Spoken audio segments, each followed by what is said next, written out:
Hi hello నమస్తే welcome back to my channel.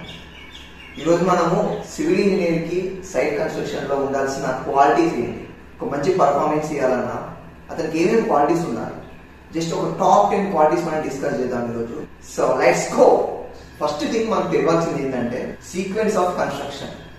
Sequence of construction అనేది మన civil engineering లో చాలా ఇంపార్టెంట్. అంటే step by step procedure of construction అన్నట్టు, ఇనిషియల్ స్టేజ్ నుంచి పోస్ట్ కన్స్ట్రక్షన్ ప్రాసెస్ వరకు దీన్ని సీక్వెన్స్ ఆఫ్ కన్స్ట్రక్షన్ అన్నట్టు. ఫస్ట్ ఏముంటుంది కన్స్ట్రక్షన్ ప్రాసెస్ లో?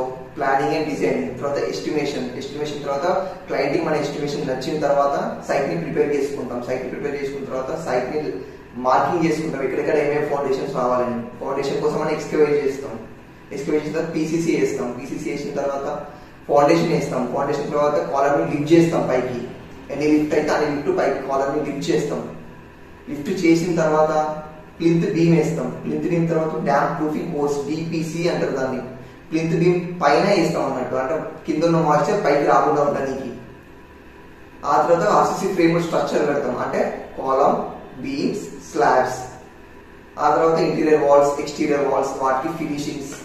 తర్వాత ఎలక్ట్రికల్ ఇన్స్టాల్మెంట్స్ ని ఇన్స్టాల్ చేస్తాం, అంటే ఎలక్ట్రికల్ కాండ్యూట్స్ కానీ, పైప్ కోసం అంటే లైటింగ్ కోసం ఫిట్టింగ్స్ కానీ, ప్లంబింగ్ యాక్టివిటీస్ కానీ, ఇంటీరియర్ వర్క్స్ కానీ ఇవన్నీ చేస్తాం. మార్బుల్ లేయింగ్ కానీ, టైల్స్ లేయింగ్ కానీ ఇవన్నీ అయిన తర్వాత లాస్ట్ ఒక ఫినిషింగ్, ఓవరాల్ గా ఒకసారి ఫినిషింగ్ చేస్తాం, తర్వాత పెయింటింగ్ చేస్తాం, తర్వాత లాస్ట్ క్లయింట్ కి హ్యాండ్ ఓవర్ చేసేస్తాం. హ్యాండ్ ఓవర్ చేసిన తర్వాత ఇంకొకటి ఉంటుంది, అది మన కాంట్రాక్ట్ లో ఇన్వాల్వ్ అయి ఉంటే పోస్ట్ కన్స్ట్రక్షన్ ప్రాసెస్ అని ఉంటుంది. అంటే మనం ఏదైనా కాంట్రాక్ట్ లో కన్స్ట్రక్షన్ అయిపోయిన తర్వాత 2 years వరకు వారంటీ ఇచ్చినాం అనుకో, వాటికి దాని రెస్పాన్సిబిలిటీ తీసుకుంటాం అన్నట్టు. సో ఇదంతా సీక్వెన్స్ ఆఫ్ కన్స్ట్రక్షన్, ఇది మనకు తెలిసి ఉండాలి. ఇప్పుడు సెకండ్ పాయింట్ వచ్చేసి ఐఎస్ కోడ్ ని గో త్రూ కావడం. IS 456-2000 ఇది కన్స్ట్రక్షన్ ప్రాసెస్ లో, అంటే సైట్ లో ఉండే ప్రతి ఇంజనీర్ కి ప్రతి పాయింట్ తెలిసి ఉండాలి. IS 456-2000 ని గో త్రూ అయి ఉండాలి. ఎందుకంటే IS 456-2000 లో ఎన్ని నెంబర్ ఆఫ్ స్పెసిఫికేషన్స్ ఉంటాయి కన్స్ట్రక్షన్ రిలేటెడ్ గా. Minimum percentage of steel, cover block sizes ఎంత, దేనికి ఎంత ప్రొవైడ్ చేయాలి కవర్ బ్లాక్స్, ఇవన్నీ ఎన్ని నెంబర్ ఆఫ్ స్పెసిఫికేషన్స్ అని IS 456-2000 లో ఉంటాయి అన్నట్టు. మనం దీనికి గో త్రూ కావాలి, ఇది మాత్రం మనకి తెలిసి ఉండాలి. మనకి థర్డ్ థింగ్ తెలిసి ఉండాల్సింది ఏంటంటే రీడింగ్ ఆఫ్ డ్రాయింగ్స్. ఒక ఆటోకో డ్రాయింగ్ మనకి ఇస్తే అందులో ఆ డ్రాయింగ్ ని చదివి అర్థం చేసుకునేంత నాలెడ్జ్ అనేది మనకు ఉండాలన్నమాట. అంటే సపోజ్ మనం డ్రాయింగ్ చూస్తే ఫస్ట్ చూడాల్సింది ఏంటంటే టైటిల్ బ్లాక్. అసలు ఆ డ్రాయింగ్ అనేది దేనికి సంబంధించింది, ఏ ప్రాజెక్ట్ కి సంబంధించింది. ఆ తర్వాత స్కేల్ చూడాలి, మనం ఎంత రేషియో స్కేల్ ఉంది. ఆ తర్వాత యూనిట్స్ చూడాలి, ఏ యూనిట్స్ లో ఉంది, ఎంఎం లో ఉందా, మీటర్స్ లో ఉందా, సెంటీమీటర్స్ లో ఉందా, ఇవన్నీ చూడాలి.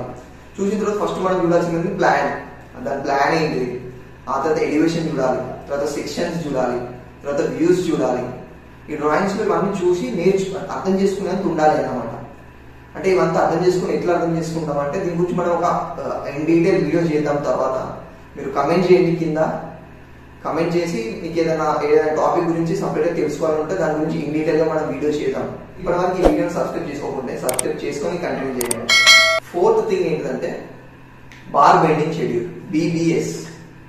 ఈ BBS అంటే ఏంటిదంటే మనము డ్రాయింగ్ లో చూసి స్టీల్ ఎంత లెంత్ కట్ చేయాలి, స్టీల్ ఎంత లెంత్ యూజ్ చేయాలి, ఎన్ని నెంబర్ ఆఫ్ స్టీరాప్స్ అనేది పెట్టాలి, మనం ఎంత లెంత్ ఆఫ్ స్టీరాప్స్ పెట్టాలి, డైమెన్షన్స్ ఎంత, స్టీల్ యొక్క డైమెన్షన్స్ ఎంత, స్టీల్ కటింగ్ లెంత్ ఎంత, ఎక్కడ బెండింగ్ ఉంది, ఎక్కడ క్రాంక్ బార్స్ ఉన్నాయి, ఇవన్నీ చూసి మనం BBS అనేది రెడీ చేయాలన్నట్టు.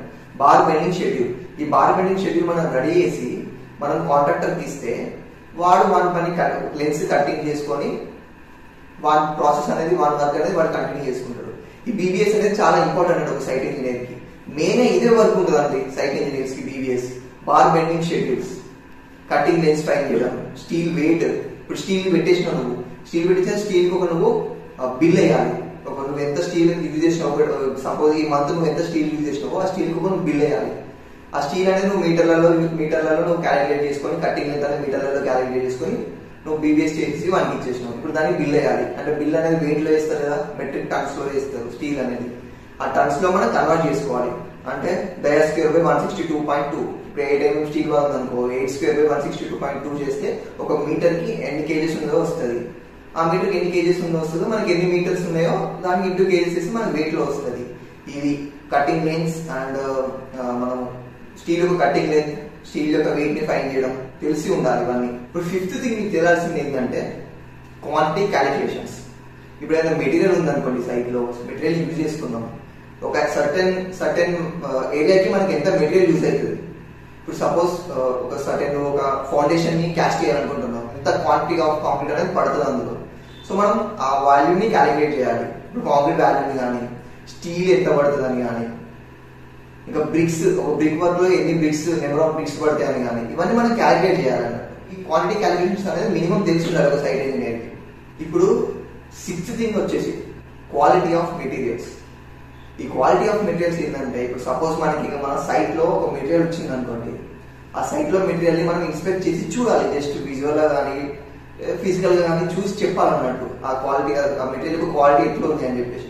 ఇప్పుడు సపోజ్ మన దగ్గర సిమెంట్ వచ్చింది అనుకోండి, సిమెంట్ ఎట్లా టెస్ట్ చేస్తాం? ఫస్ట్ కలర్, తర్వాత దాని లోపల హ్యాండ్ అండ్ దాని లోపల సిమెంట్ బ్యాగ్ పెడితే మనకు కొంచెం కూల్ ఎన్వైరన్మెంట్ ఉండాలి. తర్వాత దాని టెక్స్చర్, దాని లోపల ఏం స్టోన్స్ లాగా ఉండద్దు, హార్డ్ సబ్స్టెన్స్ ఉండద్దు. తర్వాత ఇంకేముంది, బ్రిక్స్ ఉన్నాయి. Bricks water absorption capacity, water absorption చేస్తాం. 24 hours బ్రిక్ ని వాటర్ లో స్టోర్ చేసి ఆ తర్వాత ఎంత పర్సెంటేజ్ వాటర్ అనేది తీసుకుంది అని చెప్పేసి చూస్తాం. ఆ తర్వాత బ్రిక్స్ ని ఇట్లా మనం 2 బ్రిక్స్ ని ఇట్లా ట్యాప్ చేస్తే రింగ్ సౌండ్ రావాలి, దాని లోపల ఏం సాల్స్ ఉండద్దు, ఫ్లోరెసెన్స్ ఏమి ఉండద్దు అన్నట్టు. ఆ తర్వాత సపోజ్ బ్రిక్స్ అయిపోయింది, సిమెంట్ అయిపోయింది. నెక్స్ట్ వచ్చి స్టీల్ కి ఏమి ఉండాలి? స్టీల్ కి రస్ట్ ఉండొద్దు, స్టీల్ కి ఎక్కడ క్రాక్స్ ఉండద్దు, హోల్స్ ఉండద్దు, ఇవి చూసుకోవాలి. ఆ తర్వాత మనం ఏం చూస్తాం, ఇంకా అగ్రిగేట్ వచ్చింది అనుకోండి, అగ్రిగేట్ సైజ్, వాడి texture, size, seal size analysis చేస్తా ఉన్నట్టు. ఈ మెటీరియల్ క్వాలిటీ ఇన్స్పెక్షన్ లో మాత్రం మినిమం నాలెడ్జ్ ఉండాలి. అంటే ఏ పారామీటర్స్ మన కన్సిడరేషన్ లో తీసుకొని టెస్ట్ చేయాలి అని మాత్రం తెలిసి ఉండాలి. సో 7th థింగ్ వచ్చేసి minimum knowledge in Excel. Excel లో మాత్రం మినిమం నాలెడ్జ్ మాత్రం పక్కా ఉండాలండి. ఇప్పుడు ఏదైనా మెటీరియల్ మనకి సైట్ లోకి వచ్చిందంటే ఆ మెటీరియల్ మనం ఇన్కమింగ్ లిస్ట్ లో యాడ్ చేసుకోవాలి. అంటే ఒక డాటా తయారు చేయాలి, ఇన్కమింగ్ డాటా.